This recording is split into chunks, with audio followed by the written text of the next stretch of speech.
তিনি বলছিলেন যে আওয়ামী লীগের যে কার্যক্রম সেটি বন্ধই থাকে, সেটি তিনি বলেছেন। কিন্তু এটা নিয়ে বিভিন্ন গণমাধ্যম ছাড়াও সামাজিক যোগাযোগ মাধ্যম আসলে কিছু কিছু যে ক্লিপ অথবা একটা কোটেশন দিয়ে বলতে থাকে নানা রকম খবর, যে হয়তো ভেতরে ভেতরে আওয়ামী লীগকে এক ধরনের আবারও সামনের দিকে নিয়ে আসার জন্য হচ্ছে বিএনপি কাজ করছে, এরকম বিরোধী দলও অনেক ধরনের মন্তব্য করেন। তারা বলেন আসলে আপনার দৃষ্টিতে আসলে ঘটনাটা কি?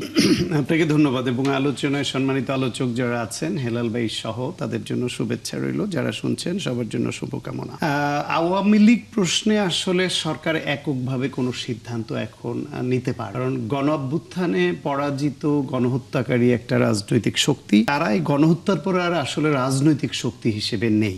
16 বছর ধরে গুম হামলা মামলা, আয়নাগর করা, টাকা পাচার করা, রাজনৈতিক দেশের ভোটের অধিকার হরণ করা, সাংবিধানিক প্রতিষ্ঠানগুলোকে ধ্বংস করা এবং বহুবিধ কোনো ফর্মুলায় কোনোভাবেই, কারণ যদি নিবন্ধন স্থগিত না হতো তাহলে তারা কোনো নেতা কোথাও তাদের যেখানে যেখানে পকেট আছে, ভোট ব্যাংক আছে, নির্বাচন করতে পারতো এবং করে হয়তো খুনিরাও এমপি হয়ে আসার মতো সুযোগ তৈরি হতো কিনা এই আশঙ্কা কিন্তু কোনো এলাকায় আছে। সেই হিসেবে তখন এই যে নির্বিঘ্নভাবে যে বিচার নিরপেক্ষভাবে সেটা বাধাগ্রস্ত হতো কিনা, ফলে তাদের কার্যক্রম নিষিদ্ধটা ছিল সময়ের দাবি, এখনো পর্যন্ত সেটা বহাল সময়ের কারণেই কার্যক্রম নিষিদ্ধ থাকা উচিত। এই জন্য যে আওয়ামী লীগের মধ্যে এখনো আপনি কোনো অনুতপ্ত হয়েছে এমন কোনো ভাব দেখবেন না, তাদের মধ্যে কোনো রকম রিকনসিলিয়েশনের কোনো বিষয় নাই। তারা যে ভুল করেছে সেটা না করে তারা তাদের কাজকে জাস্টিফাই করছে এবং খুবই নরমালি তারা অন্যের উপর দোষারোপ চাপাচ্ছে। এই কারণে এখন সেইখানে হয়েছে কি, নির্বাচনটা যখন হয়,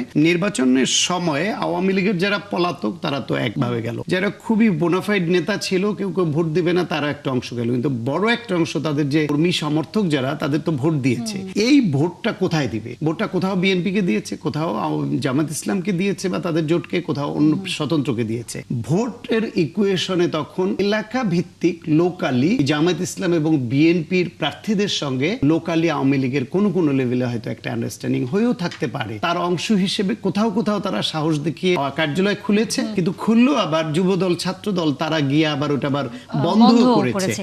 ফলে এই পরিস্থিতিতে বিএনপির উপর ওই দায়টা চাপিয়ে এই প্রশ্নটা মহাসচিবকে করছেন যে আওয়ামী লীগকে আবার না রাজনীতিতে পুনর্বাসন করা হচ্ছে কিনা, রাজনীতি চালু হবে কিনা। সাংবাদিকদের ওই প্রশ্নের জবাবে মহাসচিব বলেছেন যে তাদের কার্যক্রম বন্ধ আছে, অফিস বন্ধ আছে, বন্ধই থাকবে। তিনি নাকি কাদেরকে বুঝিয়েছেন?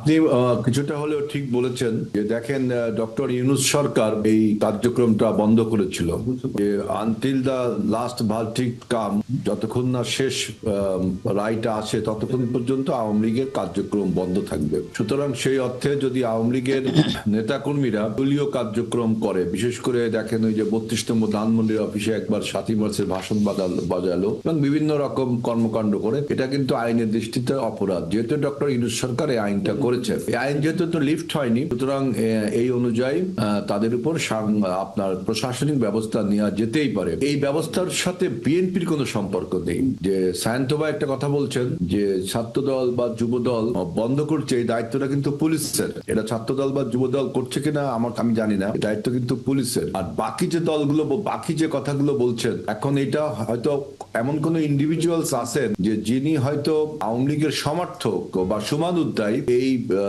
আন্দোলন এই অপকর্মের সাথে জড়িত না, কিন্তু দল হিসেবে কিন্তু আবার এই আওয়ামী লীগ নিষিদ্ধ। এখানে দুটো বিষয় আছে। একজন ইন্ডিভিজুয়াল যদি আওয়ামী লীগের ব্যানারেও কিছু করতে চায় তাহলে কিন্তু প্রশাসনিক বাধার সম্মুখীন হবে। সুতরাং আপনি নিশ্চিত যেটা বলেছেন যে এই ফ্যাসিবাদের সাথে জড়িত অন্য যে দলগুলো ছিল কিন্তু বাই নেম আপনার স্থগিত, এমন কিছু বলা হয়নি। যারা মানবতা বিরোধী অপরাধ বা অপকর্মের সাথে জড়িত না, তারা রাজনীতিটা করতেই পারে। আর একটা কথা আপনি যা বলছেন